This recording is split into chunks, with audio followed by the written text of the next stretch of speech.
Maybe just a question out of curiosity, because you work separately, you don't live together.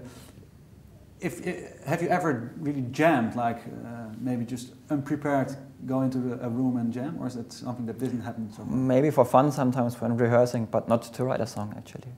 I mean, sometimes someone plays a riff in the rehearsal room and say, hey, what do you think? Do you think we can make something out of this song and out of this idea? And then maybe if others say, yes, it's good, then the guy keeps working on that, but we don't actually jam to write a song. We just jam for fun sometimes, but this is more... But does it work for you, working this way, like separately? And absolutely, yes, because I think you can think more about how a direction where a song is going if you're not just trying around and just everybody's throwing everything together.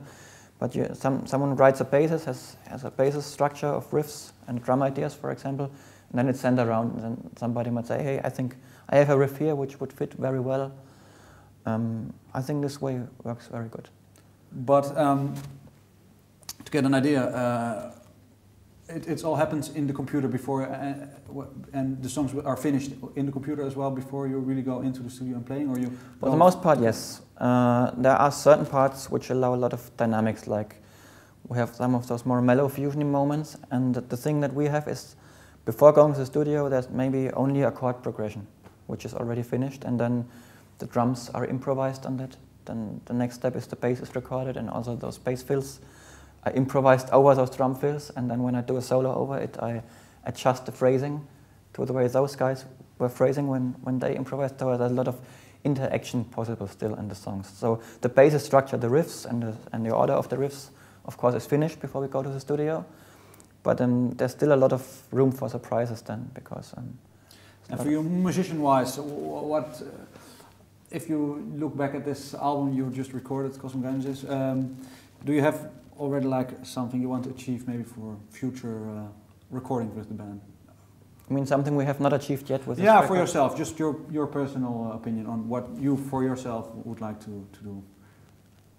Okay, what I would like to achieve in the music in the future, you mean? Yeah. Okay.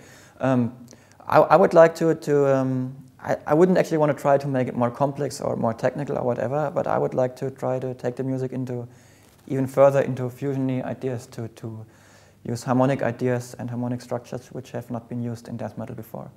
I think there's so much room still with what you can do with those 12 notes you have given.